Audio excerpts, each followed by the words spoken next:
concerns, and really, it's at the top of the list. Do we have a tape recorder going here? Yes, sir. Oh, we are recording. Okay. I want to thank Dean Baker for joining us here. Jared Bernstein will be here momentarily. And I just wanted to make a few remarks about the two bills that my colleague Frederica Wilson has a very important bill that is moving toward full employment. And to me, this is the most critical direction, domestic direction that we can move in. My bill, H.R. 1000, I've renamed the Humphrey Hawkins Full Employment and Training Act, which creates essentially two trust funds to create jobs and training by collecting a little tiny financial transaction tax on Wall Street transactions, which can estimate it on these speculations on Wall Street, which, by the way, are not taxed at all, between 110 and $220 billion annually. And the other issue that I'd like to get out right away is that we want to create jobs for the private sector, for small and middle-sized small businessmen, but we're also creating jobs that would be government jobs that would affect full employment. To me, this needs a lot of attention, and we're here today to talk about different methods that we can use to increase the understanding and support of this goal. Everybody in the world's the most profitable, successful government in the world ought to be able to put everybody to work. And it seems to me that that's a very reasonable way for us to plan how we get there. And so we're so happy to have Baker and Bernstein here. And I'm going to introduce, I've got some other things to say, but I'd like to invite Frederica Wilson of Florida to come up and make some comments, and then let's get started with Dean Baker. Thank you very much.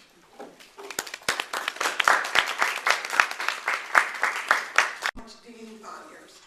It's a pleasure to share this podium with you, and I associate myself with all of your remarks and all of the work that you've done in this area, and I consider it a signal honor to be here with you today to talk about something that is so important in our nation, and that's jobs, jobs, jobs.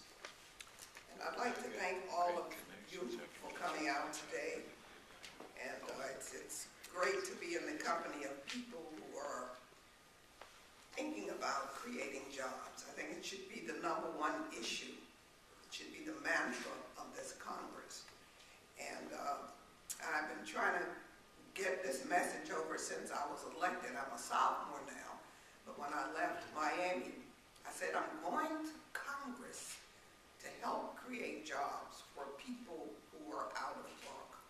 I've had job fairs and all kinds of things. I've gone to the floor, counting down the days that I've been here, and still the Republicans have not brought one sensible solution to the floor to create jobs.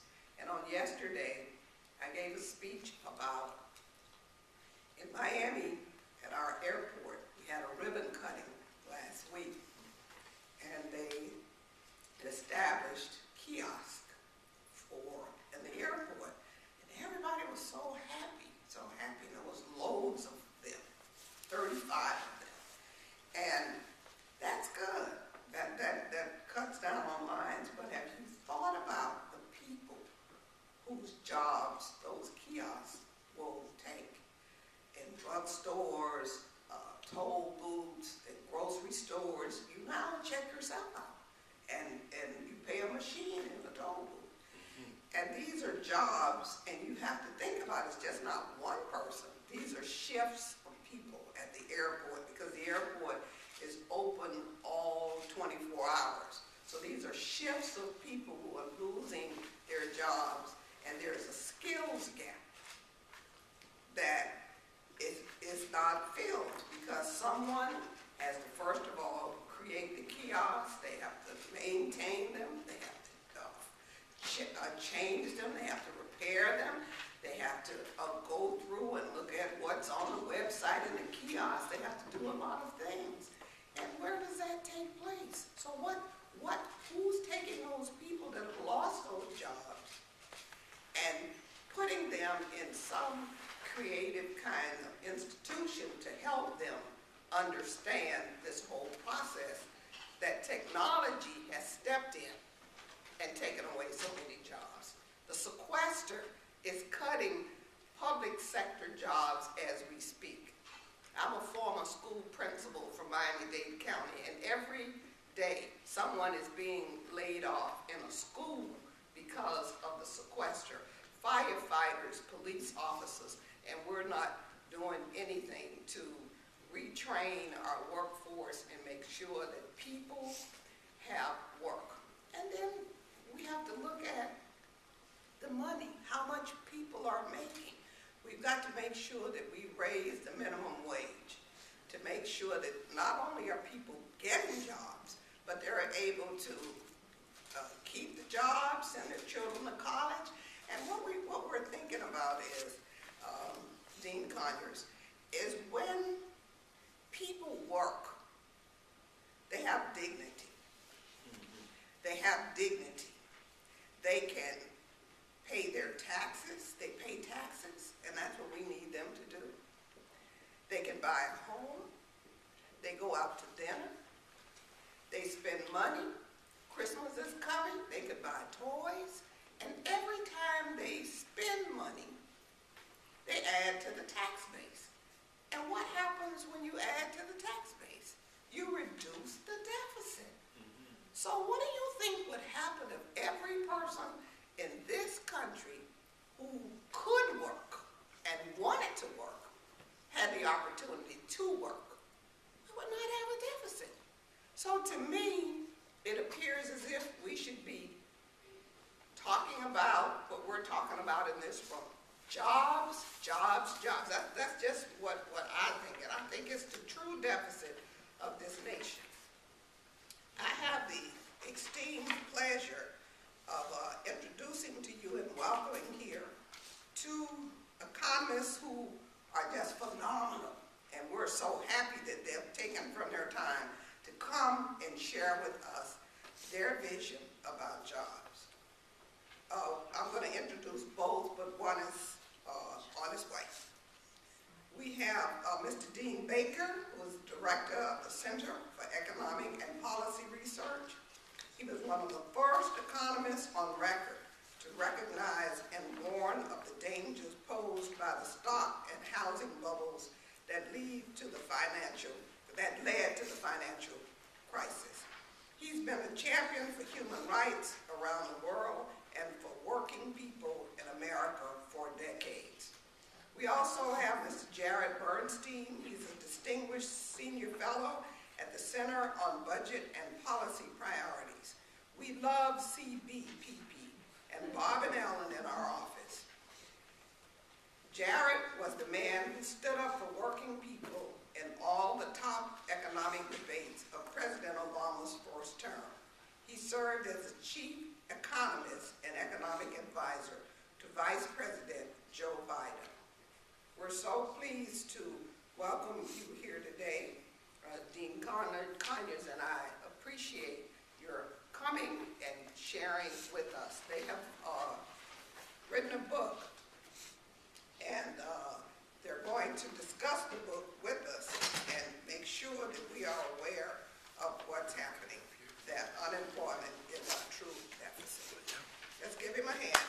Representative Wilson, I have to say it's a real honor. I appreciate all the work both of you have done. Representative Wilson having introduced an important bill to create jobs, and President, of course, Dean Conyers, having been here a long time and having been the leading pusher of the Humphrey Hawkins employment and retraining bill. I should point out, Representative Conyers probably would not remember this, but I went to grad school in Michigan, Ann Arbor, Michigan. And I can't say Representative Conyers represented me there. I wish he did. I won't say anything about the person who did, except to say he had very different politics. And we did on some occasion. I know at least 2 or 3 times we had you out, and there was always a big occasion. And, you were a virtual representative, I could say. Very welcome in that role. So anyhow, I really appreciate the chance to be here and talk about getting back to full employment. I don't just mean our book. I'm happy to talk about the book, but more important, talk about the issue. And I want to start, I was going to say a few things about how we might get there. I realize it's a distant road. See, Jared's here, so he's going to help too. So I want to say a few things about that, but Representative Wilson made the points about the deficit, and I think this is a really important point. We actually have a chapter in our book talking about that. The point being, there's been kind of a fixation here in Washington, unfortunately Europe as well, about reducing deficits, the idea that, we have these horrible deficit problems. And there's sort of a couple obvious points that Representative Wilson was getting at here. First off, the big deficits came because the economy collapsed, and that's something that, it's kind of as clear as day. It's easy to go back and look at the Congressional Budget Office projections from 2008, just before the economy collapsed, or certainly before they recognized that. And deficits, we could have an argument, were they too big, too small, but literally the deficits were 1.6, 1.7% GDP. They were expected to stay there through the decade. We could have had deficits like that forever. The debt to GDP ratio was actually falling at that point in time. So again, someone wants to say it's too big, you're welcome to do that, but the reality was those deficits we could have run forever. The reason the deficit exploded 2008, 2009, well, the economy collapsed, and thankfully we got a stimulus package to help counter that. That was a good thing. If we didn't do that, if we'd balanced the budget, instead of having, the unemployment rate peak at 10%, try 12, try 13, who knows how high it would have gone. Okay, so, that was a great thing. And if we didn't have a deficit that large, we would have seen worse unemployment. The deficits come down, and that's contributed to unemployment. That's weakening the economy. There's nothing to replace that. We have all these people say they like the private sector. That's great. I like the private sector too. But no business owner is going to invest because we like them. They invest when they see demand in the economy. They hire people when they see the demand for it. If they don't see it, they don't do it. We know that. So it's just kind of silly, So the government's basically filling a gap. And if we go back to, sort of the golden era that people like to point to, the late 90s, Jared and I think it's a golden era as well, but for a somewhat different reason. We think it's a golden era because we got down to 4% unemployment.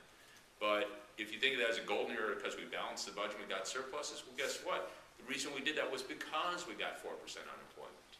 And the simple way to show that, again, my authority here at Congressional Budget Office, you go back to 1996. The reason why we picked that date is by 1996, everything, all of President Clinton's tax increases, all of the budget cuts, some put in place by President Clinton, some by the Gingrich Congress, if they want to take credit for that, fine. All of those were already in place by 1996. From that point on, we actually went a little bit the other way. We had some modest increases in spending. So 1996, all those were in place. Congressional Budget Office was projecting a deficit for 2000 of about 2.5% GDP. That'd be about $430 billion in today's economy. Well, instead we had a surplus of about 2.5% GDP. Why? Well, the Congressional Budget Office thought the unemployment rate in 2000 was going to be 6%. The unemployment rate actually was 4%. That made the difference. That was a difference of 5 percentage points of GDP, $800 billion in today's economy. That's the difference between being at full employment and being at that time, say 6% unemployment. Obviously, it's much more of a gap if we're where we are today at 7.3% unemployment. But if you want to get deficits down at the end of the day, it's going to be very hard, if not impossible, to do that if we don't get somewhere much closer to full employment. Now, let me just quickly sort of outline how we're going to get there. Easy for me to say. Let me just mention four sort of obvious routes that you could have to increasing employment. One, government spending, different ways in which we could spend money. I shouldn't probably use that term, government spending. We obviously things we want to spend money on. We're talking about building up infrastructure, healthcare, education, all the things that we know and care about. We're not abstractly spending money. We're spending on specific things. Secondly, the Fed. The Fed can be aggressive. I have some good things to say about the Fed. I don't often, but I will. Net exports. This is something really should be front and center. We should be talking about our trade deficit. And last thing, through work sharing, through dividing the work that we have. And that's something I think maybe we could make more headway on that. And Representative Conyers has been a champion of that. First off, government spending, not a new concept that we understand. This is hard to do in the political environment, but the reality is we have many, many unmet needs, and we all know what they are. I mean, again, long list of things. Some of these short-term, better healthcare, better education. There's lots of areas. And in fact, we've seen cutbacks. People go, well, it's not easy to ramp up. In this case, it is easy because we just laid off these people off. So we have people federal level, state and local level. It's not that hard to say, okay, if we got extra money, where would you spend it? I'm thinking back to 2009 when Jared was sitting at the White House and they're going, what's shovel ready? What can we spend quickly? Well, we know pretty well what we can spend quickly because we just made cutbacks. Okay, a lot of places where, both the federal level, state and local level, if they have the money, they could spend more. And again, infrastructure needs these, it's not just building roads and bridges, it's about building a 21st century infrastructure, ideally one that's much more energy efficient. We could think of some of that in terms of transportation, but one of the things that we really should have at the top priority is retrofitting our buildings, and this is something that's just kind of amazing to me. We know how to do it, we know it pays off, we know we can radically reduce energy consumption, in part just because we're so inefficient. We had someone from Germany visiting us, a member of parliament a while back, and we're in an old building, and she was just laughing. She goes, this place would be condemned and just torn down. They would retrofit it, and we'd be using a half or third as much energy. There's a lot that could be done there. So we have unemployed workers. We have the ability to do this. Why not do it? Okay, it costs money, I know, but it's money very well spent. All right, well, that's one way we could get people back to work, increase employment. Second, the Fed, and as I said, I have good things to say about the Fed. I've had lots of bad things. I think Alan Greenspan should spend the rest of his time apologizing because he should have seen the housing bubble. He was totally negligent. He allowed this to happen, and we paid an enormous price. And it's just amazing to me. He's still going, "What? Not my fault. Not my fault." Sorry, more than anyone. Not his alone. I'll say that much. But this was his job. Messed it up about as bad as you possibly can. But the plus side, I've appreciated that, Chairman Bernanke has been fairly aggressive in doing what he can to try to push down interest rates, both, committing to keep the short-term interest rate at 0 for, I think we're through 2015 now. I'm not sure. I should check the latest endpoint on that, but also the quantitative easing policy. And Janet Yellen has made it clear she wants to continue that and, if anything, be more aggressive. And I was very, very happy to see her get the pick as Fed chair. I think she's probably the best Fed chair, well, say in my lifetime. I can't say, once we get further back than that, maybe some arguments, but, certainly a Fed chair that's very committed to full employment, which has really been the exception among people who've held that position. So I'm very happy to see that. I hope she also is strong on regulatory measures. That remains to be seen. In other words, containing Wall Street abuses, again, another huge problem. But I think she will be aggressive in trying to do what the Fed can. And I realize there might well be limits on what the Fed can do. People have suggested, and you're thinking of here Paul Krugman, that the Fed deliberately target a higher inflation rate, saying we're going to do what's necessary to get the inflation rate to, say, 2% or maybe even 3 or 4. The new administration in Japan is trying that. We'll see how that turns out. So far, I think it's looking pretty good. I don't know if Janet Yellen will be prepared to go that far. I don't know if she could, because she obviously has to bring along her committee. But in any case, it is good to see someone at the Fed who clearly has the idea of full employment in her sights, that she takes it as being important and a main goal of Fed policy. Okay, the third point, trade balance, it just amazes me. Jared and I wrote a piece on this a couple of weeks ago, just making this point, this obsession about the budget deficit, which really is not a problem. At the same time, people ignore the trade deficit, which is a problem.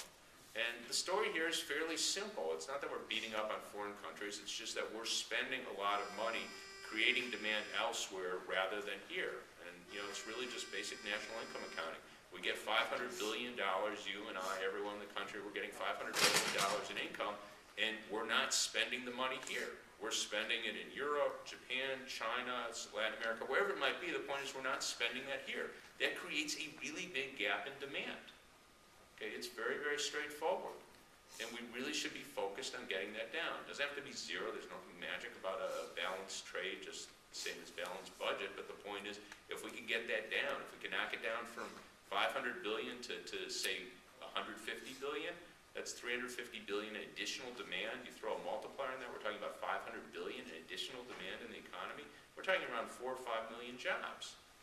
Okay, again, not something we think could be done overnight, but the point should be this should be very central on the policy agenda, because A, it's doable, we can do it. The recipe, it's a very simple one, get the dollar down. If we have a lower value dollar, everything that we would look, basically our goods are more competitive in world markets. Our exports are cheaper to people in Europe, Japan, wherever, and imports are relatively more expensive, so people will be more likely to buy goods made in the United States. That's what we want to see.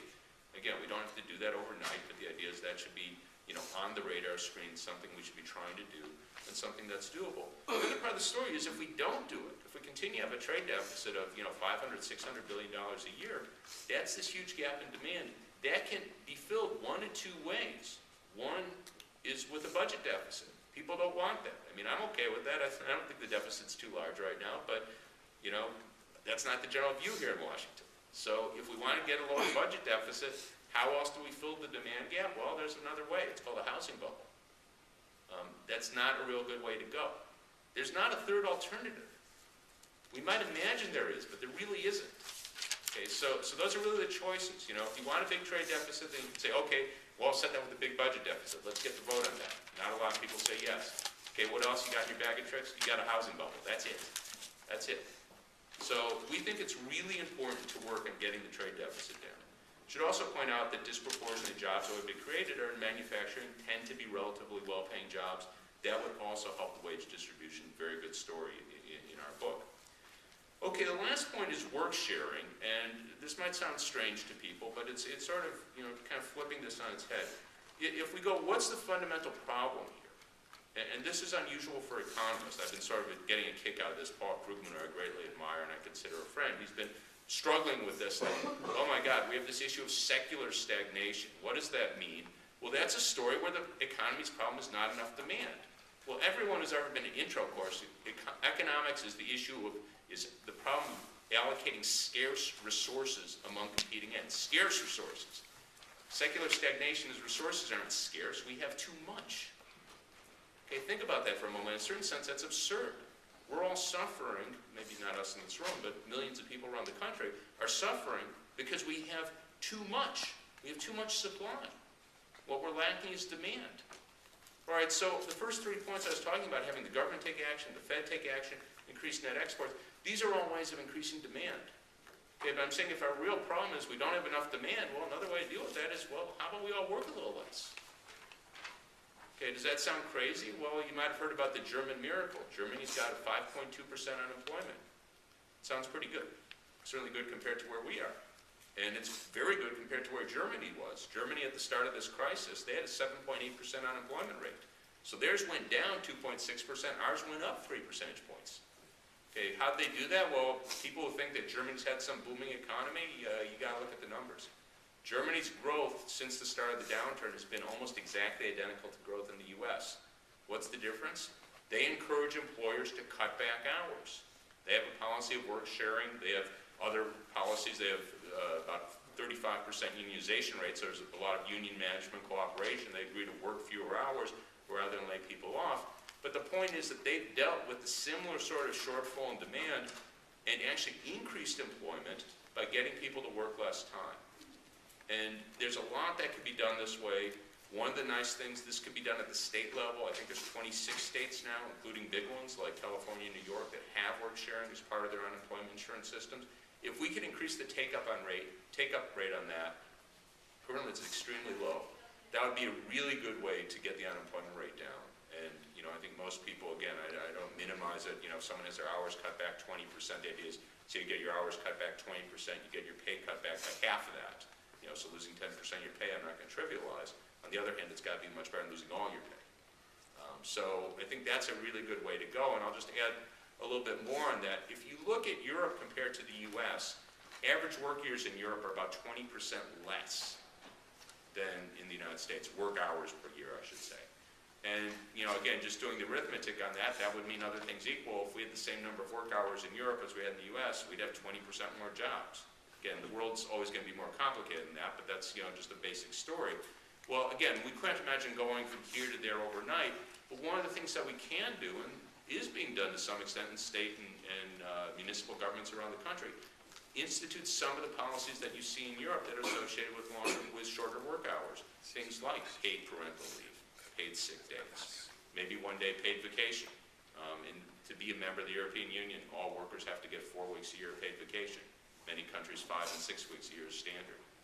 Okay, so there are things we could do like that that would have the effect of reducing labor supply in ways that I think for the most part would not be burdensome, I think would often be welcome. Certainly the idea of paid sick days, paid family leave, I think people would welcome. So I think there's a lot of things that we could try to do. I'm well aware of the obstacles, not as well as our host here, but I know the obstacles are immense, but the issue is enormously important and we have to keep trying. So, thank you. Thank you. Representative Conyers and Wilson, if just the fact that the two of you are here sponsoring this event gives me hope for the future. If more of the people in this building thought and acted as you did, we'd have a lot more people working. And as Dean pointed out, even a better fiscal outlook. I'm going to speak briefly. Sorry I'm late. I was, at least 5 minutes of that was standing in front of the wrong room because I had the wrong room down, so apologize. I'm going to speak briefly about some of the benefits of full employment, which are documented in chapter 2 of our book. It's kind of interesting. Dean and I wrote a book about the benefits of full employment back in the year 2000, the last time the economy was really at that very important state. And we thought it would be compelling to revisit the issue at a very different, under a very different set of economic circumstances and conditions. So at the time we last documented this in the late 90s, the benefits of full employment were quite clear to everybody, but in Washington years, that's a millennium away. So we thought it was important to revisit it and talk about the benefits that we're missing at this point by having such high unemployment. Before I start, I wanted to emphasize 3 things Dean said, or basically emphasize 2, and perhaps ask him during Q&A to go a little deeper into 1, which might sound counterintuitive. First of all, I don't know that people, well, in fact, people in this room probably know this, but the extent of deficit reduction in recent years has been really striking. I mean, I don't know that I quite absorbed it myself until I really took a close look at the numbers. Between 2009 and 2013, the deficit fell from 10% of GDP to 4% of GDP. So a 6 percentage point decline in the deficit of share of GDP over 4 years. That's the largest 4-year decline in the budget deficit since 1950, which is before I was born, so ancient history. That's very, I mean, that's austerity that Wolfgang Schäuble, that's the German finance minister, would blush at. So when we talk about austerity keeping economies from gaining traction these days, it's not just a European problem. Secondly, I don't know if Dean mentioned, work sharing is the law of the land. President Obama actually passed a national work sharing bill, and I just want to, and Congress backed him on it. So I just wanted to make sure people knew about that. It is not nearly as enacted, it is not nearly as tapped as it should be. Dean is absolutely right about that, but I wanted to make sure people know that. And third, maybe maybe it may be confusing to some people to hear that higher inflation is actually helpful at a time like this, and if you want, we can talk about why. Okay. Very briefly, because I want to get to your discussion as well. There are something like 150 million people in the world. Oh, you even have my slides. That is impressive. We put those together about half an hour. Pulled them right out of the book. There are about 150 million people in the job market. Now, about 7.3% are unemployed. That's 11 million people. About 10 million people are underemployed. So if I told you getting to full employment would reduce the unemployment rate significantly, Dean and I wrote something that was in the New York Times economics blog I think it might have been yesterday, that suggested the full employment rate is somewhere below 5%, perhaps even 4%. That's where we were in 1990 without inflationary pressures. So you'd immediately think that the beneficiaries of full employment must be those people who are out of work or underemployed. And you'd be immediately correct. But it doesn't stop there. One of the most important benefits of full employment is that it gives a boost to the bargaining power of wage earners, particularly those in the bottom half of the wage scale. So when you're thinking about the beneficiaries of full employment, don't just think about people who don't have jobs getting them. Think about all the people who have jobs, but whose wages have been stagnant or worse.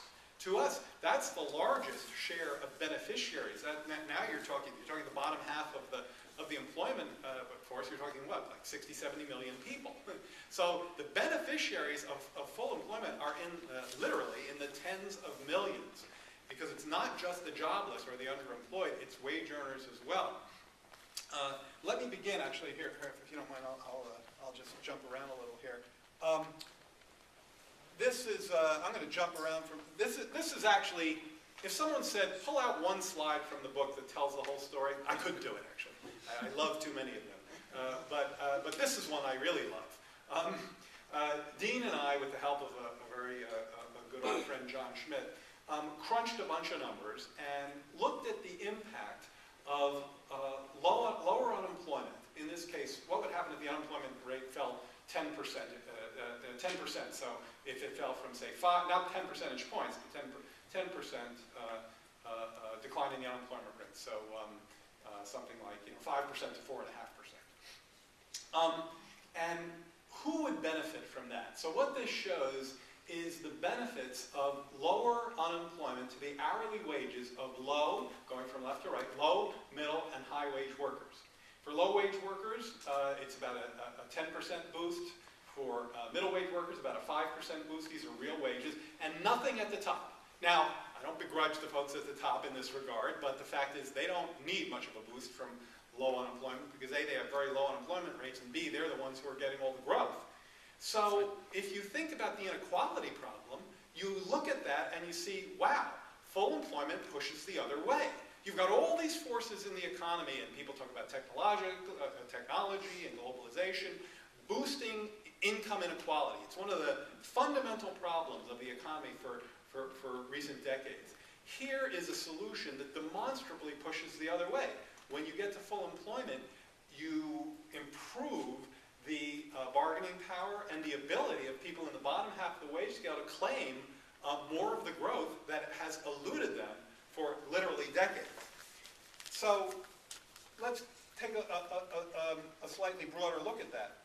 If you look at income trends for low, middle, and high-income families going back to the 1940s, what you see is for decades in the post-war years, their incomes grew together. They about doubled from the mid-40s to the mid-70s. Then when you look from the mid-70s to now, you see that fanning out that's so characteristic of income inequality. Well, what else happened in those years? Lots of different things, but one of them, lots of different things happened in those years, but one of them was the economy was much more slack. And what these bars show is the amount of time that the economy was, that the unemployment rate was higher than full employment. So the amount of time that the economy was slack. And we look at this in the book and we show that, in fact, 2/3 of the time between the late 70s and now, the job market was slack. We were not at full employment. We were above full employment. If you look at those years when we were growing together, it was 1/3 of the time, actually slightly less than 1/3 of the time. So when the economy was running much more tightly, we had that growing together phenomenon. When the economy was much more slack, we had that growing apart phenomenon. Now, it's not, we don't want to be too reductionist here and say that everything reduces to full employment. It doesn't. In fact, if you listen to Dean's list, there were a lot of things on there, including globalization, the trade deficit, that are related but aren't necessarily a single, we're not trying to sell a single issue here. But the correlation, just the association of time spent in slack job markets where inequality was growing and time spent in tight labor markets where inequality was quiescent, and the impact on wages that I showed you, that cascading set of bars going down, tell you that this would be a very important pushback on inequality. Finally, my last slide, and then I'm going to sit down. It's not just wages, it's hours. Okay, it's not just hourly wages, it's hours of work. If you look at the changes in annual hours worked by income fifth, that is, you divide families into income fifths or quintiles, and you say who got the biggest bang from the full employment period of the latter 90s, again, you see not only the same pattern of higher at the bottom and lower at the top, but you see an extremely sharp increase at the low end. I see my friend Debbie Weinstein there, who worries a lot about poverty and child poverty issues. Poverty rates were falling in those years, and falling quite steeply, because people were going back to work. They were benefiting from a higher EITC and a higher minimum wage as well, but particularly the full employment economy was not only driving wages up at the bottom, relative wages, both in real terms and relative to other people, relative to higher earners, but also driving up their employment opportunities. So I think it's, we conclude in the book on the basis of, I think, compelling and fairly simple. You don't have to be, you don't have to, kind of get too deeply into statistical number management here to have this stuff jump out at you. It's really pretty obvious that not only does full employment lift the real living standards of folks at the bottom of the income scale, it pushes back on income inequality and provides them with more employment opportunities. Thank you very much.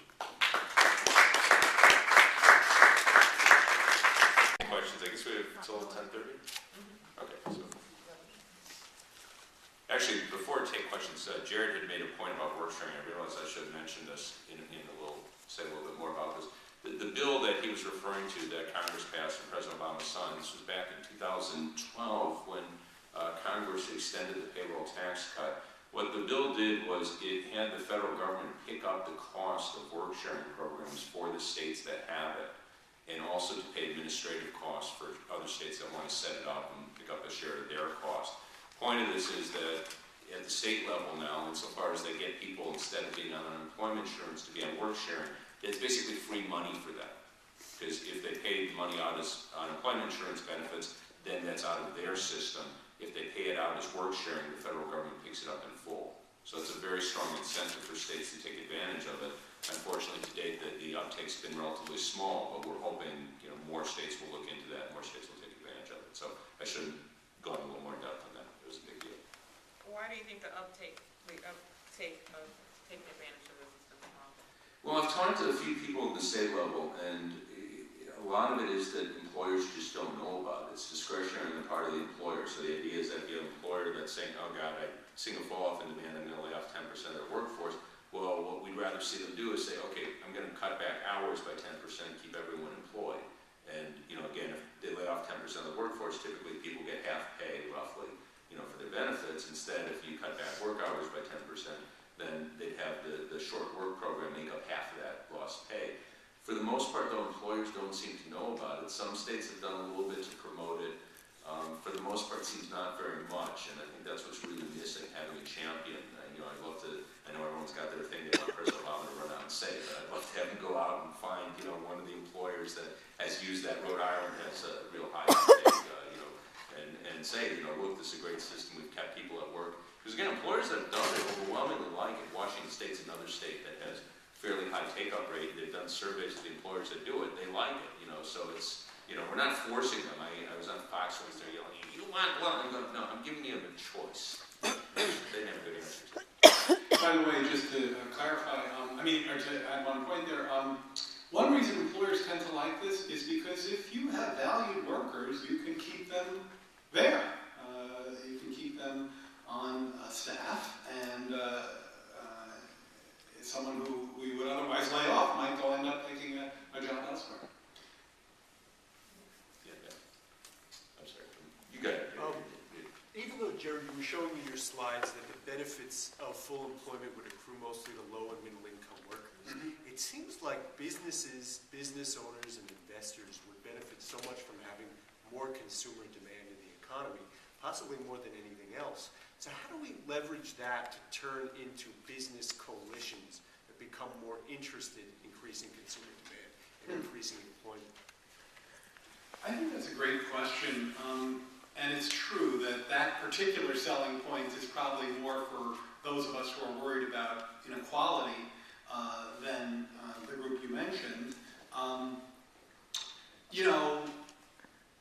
This reminds me of a whole different area of research that asks, the question, has inequality reduced consumption in a way that the business folks would notice, which is implicit in your question.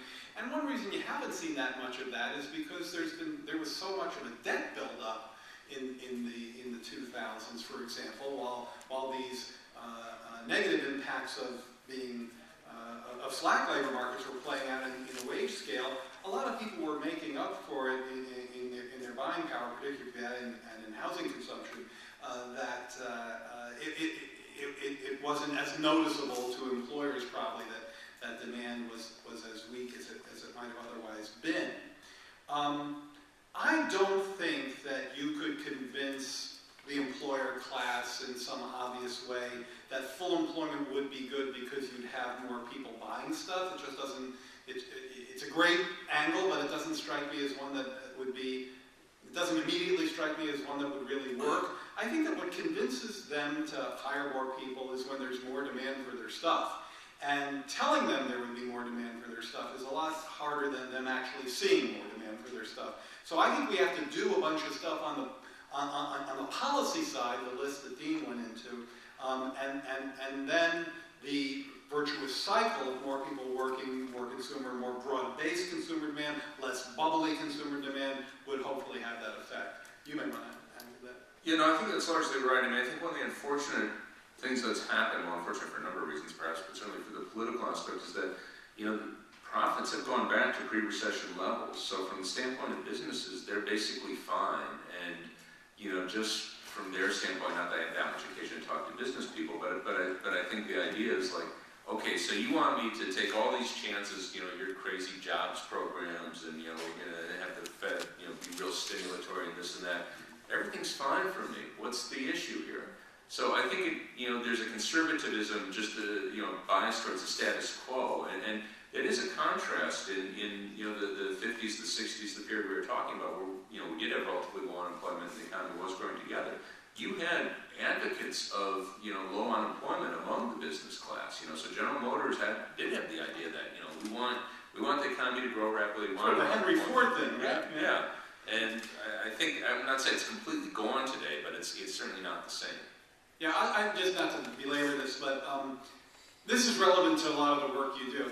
I am ever more convinced, and I spend way too much time on cable television arguing about this, I am ever more convinced that what determines hires is nothing you can say in terms of admonishing or even teaching people about the kind of, I thought, very, very progressive and interesting framing you raised.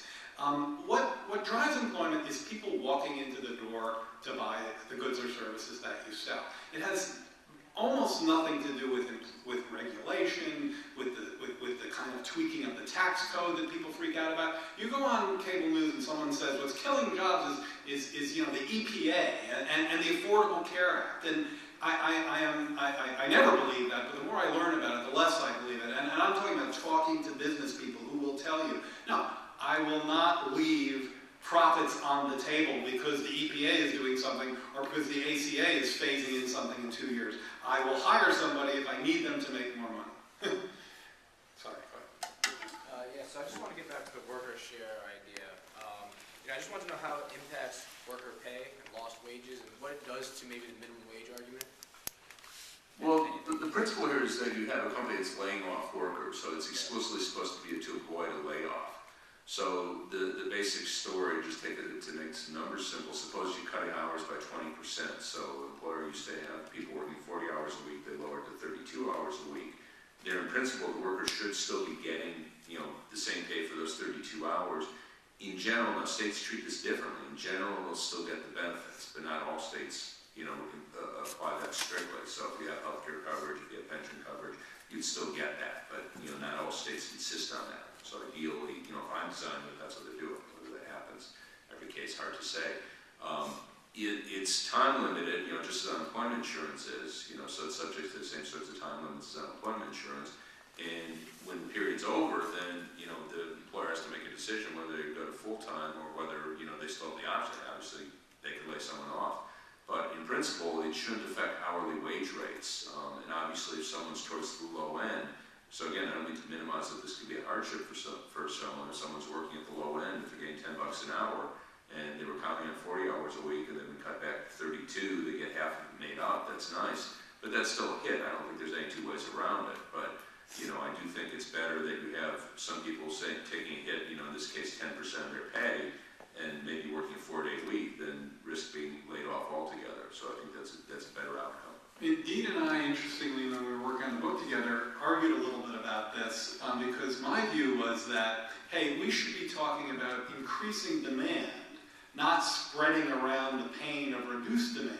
Because that's really what work sharing does. It spreads the pain more broadly. But he convinced me that that's actually a good stopgap measure, a good Band-Aid, far more effective. And the German experience I thought was especially convincing because yes, if you have nothing else to do, plot German GDP and German unemployment against U.S. GDP and U.S. unemployment, and you will quickly be convinced that something is very different and work sharing is a non-trivial, a big part of that.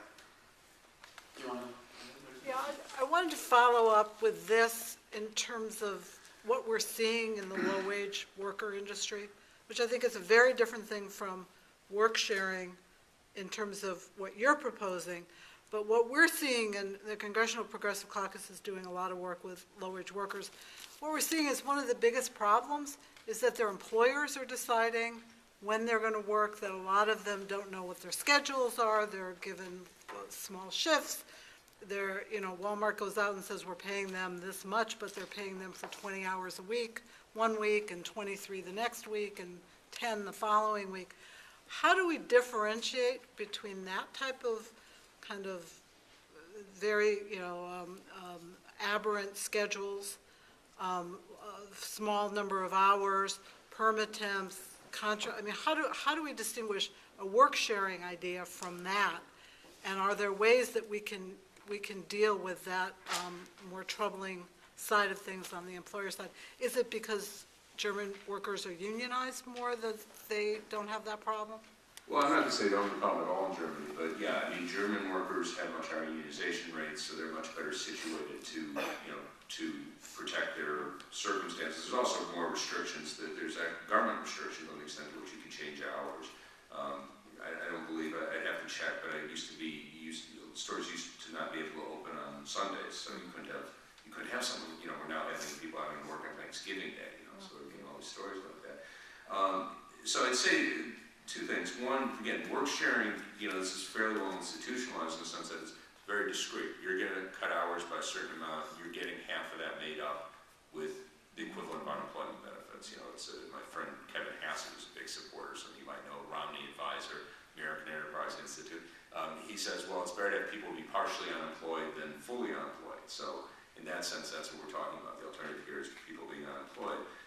In terms of people basically being shunted around like this, I mean, that's a symptom of a weak labor market. In a strong labor market, you can't do that. I mean, you might try to. I mean, Walmart might tell, if we go back to 2000 when there's 4% unemployment, they might say, oh, you're only working 18 hours this week, but next week we want you to work 25. Well, pretty soon they won't find workers.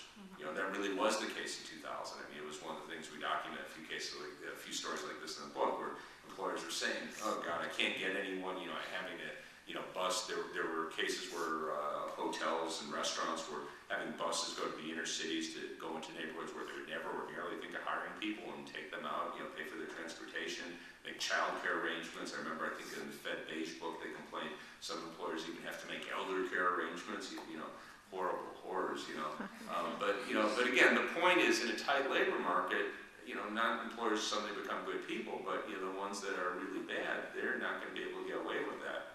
So, we could try to talk about doing that legislative things to make that more difficult, insofar as you could do that, that's great. But, the bottom line is, if you have this much slack in the labor market, it's pretty hard to prevent employers from exploiting their workers. Yeah, very much a bargaining power story, and I very much agree that, and I'll bet you if the members were here, they would too, that we'll get there, we'll raise workers' bargaining power a lot sooner through full employment than we will through European-style progressive labor market regulation. In the back? What's the outlook or if prospective chairwoman Yellen decides to embark on a path of quantitative easing similar to her predecessor, are we doomed, or is that the, what's the outlook? Okay. Why don't we take a number of questions and burn through them? We have 5 minutes. We're just going to take all your questions, and then we'll... In your book, you define it on the first page as all workers who seek a job have one, they're working for as many hours as they want or can, and they're receiving a wage that's broadly consistent with their productivity, except for frictionally and structurally unemployed.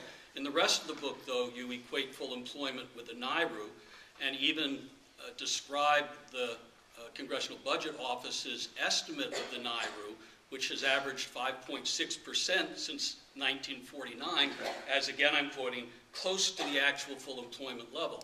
Surely you don't think that just because we've reached the NIRU that everybody who is seeking work has a job. So how can you reconcile your definition with your practical measure? No, great question, and we can handily answer that in part by referring you to something we just published. But we'll get to that. Can you talk a little bit more about the benefits of forced inflation, and particularly what you're seeing with regards to higher employment rates in Japan? Oh, great. These are all... how much do you think that high unemployment could be tied to lack of setting national goals and standards for things like housing and accepting internationalization and the drive toward free markets? And how much do you think, without getting jingoistic, we can change that narrative to some kind of national priorities? Okay. Let me cut you off because we have, you're not raising your hand in the front, you're holding something up. Yes. Okay. Beyond work sharing, what can states do to push towards full employment? Great stuff. Yep. There's a bunch of fiscal stimulus that has recently expired, is about to expire at the end of the year. What should the Budget Conference Committee do to address that? Great. All right, I'm going to rip through, and Dean, you pick up what I dump. We'll do a tag team thing. We should be, as brief as we can. Why don't you take the quantitative easing one, and The inflation one. Yeah, the inflation one.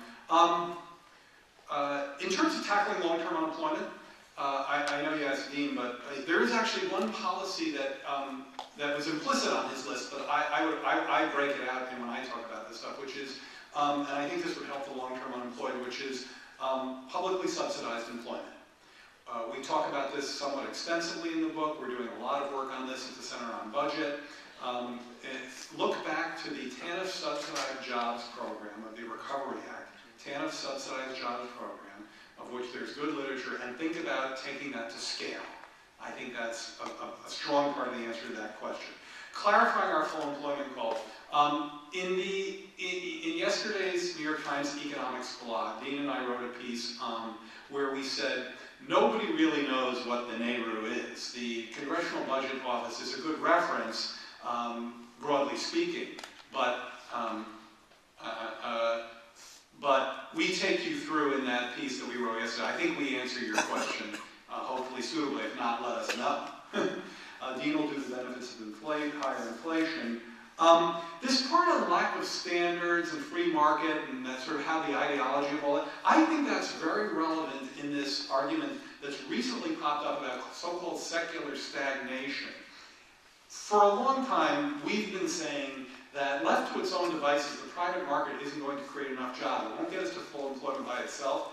Now a couple of Tony economists, bless them, I'm glad they're on board, are saying the same thing. And I think it's a very important insight into us. It's exactly the reason why we need to turn to the policies that Dean took us through, because absent those policies, the sort of allegiance to the market will do it by itself has proven to be insufficient. In terms of the conference committee, I think the best thing they could do, if they do anything, I mean, yes, implicit in all of our discussion is that we need another dose of fiscal stimulus, and that's not just us, that's Ben Bernanke and lots of other Larry Summers, there are more mainstream people saying that. But if the committee can buy off $100 billion of sequestration for 2014 and 2015, I think that'll be a step in the right direction in reducing the fiscal drag that I mentioned when I talked about the huge decline in the budget deficit over the last few years. Okay, picking up, in terms of quantitative easing, to my mind, this is kind of a no-lose proposition. People have argued that it's not very effective. I think the biggest impact has been on mortgage refinancing, that people have been able to, mortgages at 5, 5.5, 6% even able to refinance, last year at least at 3.5, and that freed up money that increased spending. It has some positive impact on investment. I wouldn't say that's huge, state and local government spending. That's what you can do. I see no downside risk. The argument some people make, we're going to have higher inflation. Again, to my mind, that's a good thing for plausible rates of inflation. Reason being twofold. One, firms looking to invest, if they see that inflation is 2 or 3%, for the next 3, 4, 5 years, that means they're getting a higher return on their investment. They're spending money today, they're selling the stuff 3, 4, 5, 6 years out, they're getting a higher return on investment. That's going to make them more likely to invest. That's a good thing in my view. The other thing, we continue to have a problem of indebtedness, people still underwater in their mortgages or lost a lot of equity. If their house prices more or less rise in step with inflation, helps get them out from under. So again, we're talking about moderate rates of inflation. No one's out there advocating hyperinflation. I've had people all the time go, oh, we're going to have hyperinflation. I go, tell me the story. The examples are literally none of a nation that is, is a healthy economy, that has, it's not subject to war, natural disaster. Guess what? Germany, that was subject to a war. They're paying huge reparations. Not like the U.S. today. Other countries, Zimbabwe, were not like Zimbabwe, obvious reasons, I think. So, the story to get to hyperinflation, literally there is not one. So we're talking 2, 3, 4% inflation. We've had that. We've done very well with that. Couple other points. Again, I'd go even further than Jared on the free markets issue. I don't think they've been free markets. I think we've had trade agreements designed to really whack labor. That's really been the purpose, and they've done that. A very bad story. And no, it doesn't get you to full employment. Things states could do. I'm sorry, I should mention with Japan that since they are going this route, to my mind the news looks very good. They were growing at about 3% annual rate. This is a country with negative population growth. So that's a pretty good story. They're growing at 3% annual rate through the first 3 quarters of the year. They increased their employment rate by about 1 percentage point. In the U.S., that'd be 1.5 million jobs thereabout. That's a good story. It's still early. It's 3 quarters of the year. I don't know if you want to go too far to town on that, but I always say imagine it were the opposite. We'd have people screaming bloody murder, what an idiot they are, crazy policy. So I think we could say, so far so good. No, it's not conclusive. The last point I'll say anything about is, what states could do. And this gets back to, work sharing, yes, great. But again, something else that can be done, and it is being done to some extent at the state level, insofar as you could extend paid leaves. People say you're going to force people. No, look, the institutional structure determines how many hours most of us want to work. There aren't many of us who have a job that can just tell our boss, I feel like working 30 hours a week. We have an institutional structure, and that's been determined by a lot of things, most importantly, healthcare costs. Healthcare, it used to be the case, we're moving away from this, and the ACA will take us further away. I'll say something about that in a second. But we used to have the case healthcare costs were overwhelmingly an overhead cost, meaning that an employer, they got you an insurance policy. They didn't care whether you worked 30 hours a week or 60 hours a week. They paid the same amount for that policy, which meant they had an incentive for you to work 60 hours a week. The last national strike at the auto industry was over the issue of forced overtime. GM was prepared to pay workers more money just so that they can tell them, you have to work this week. Okay, so, I think that's a really important thing. If we could give people more leaves, family paid parental leave, it's a great thing for the obvious reasons as well. I mean, people need that. People with kids, they need these things. So I'm not just saying that to increase employment, but it will have that effect. But that's the other part of the story. The other thing I was going to say with the Affordable Care Act, everyone's defensive. No reason. I'll bet you anything coming November, your bosses are going to be really happy to run based on the fact they vote for the ACA. But one of the good stories, I will say that, you could laugh at me if it proves to be wrong. One of the good things that hasn't gotten attention, I'm willing to bet that once this is in place, we're going to see a lot of older workers leaving the labor force. Now, some of my friends in the economics profession go, oh my God, we give people disincentive to work. I go, you have a lot of people in their late 50s, 60s, they're in bad health, they work, they go to a job they hate every day because that's the only way they can get health insurance. They're going to click on the exchanges if healthcare.gov ever works, and they're going to go, wow, I could get an affordable insurance policy without working. And you will see a lot of people leaving. Now, that's great for those people, but think that through for a second. Let's say, I don't know what number it would be, maybe 500,000, I don't think that's unreasonable. We have 500,000 people do that. There's demand for their labor. You've created 500,000 jobs for younger people. Okay, so that's going to be, to my view, a great win-win from the ACA and the sort of thing that we should be thinking about. We should stop, but I wanted to say one other thing about the states. And I've recently been writing about this, riffing off of some stuff I took off of the Brookings Metropolitan Policy website. There are numerous mayors out there who are saying, we can't wait for Washington to get its act together, and they're starting to do infrastructure investment. And I commend you to look at some of that stuff. It looks really interesting to me. Thank you very much. Thanks.